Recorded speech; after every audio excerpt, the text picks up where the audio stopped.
It was midnight, and I found myself unable to sleep. The night was dark and quiet when suddenly a faint sound caught my attention from outside my room. Curiosity piqued, I turned on my lamp, only to realize that there was a blackout. Undeterred, I grabbed my phone to use as a light. As I prepared to get up from my bed, I listened carefully and observed the sound.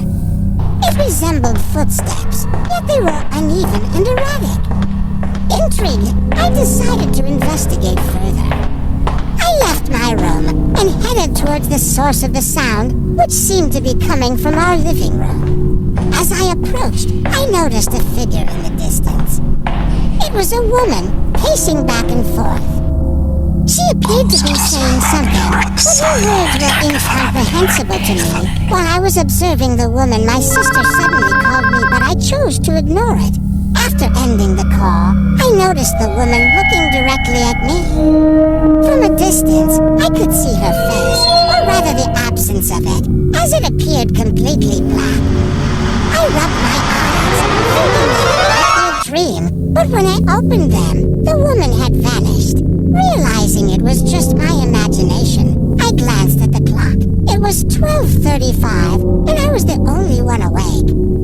Perhaps it was all just a product of my dreams, so I decided to return to my room and go back to sleep. However, as I made my way back to my room, I heard knocking coming from inside. I wondered who could be entering the room without passing through the door. Suddenly, I recalled the woman from our living room, and a wave of nervousness and fear washed over me. Something in my head warned me not to open the door and that I would regret it, but curiosity got the better of me. I wanted to know what I was hearing. With trembling hands, I slowly opened the door, and to my astonishment, standing before me was the woman from the living room. However, this time she had a face. Her skin was turning black. Her eyes were completely black, and she had long hair. I was overcome with fear, frozen in place, unable to move.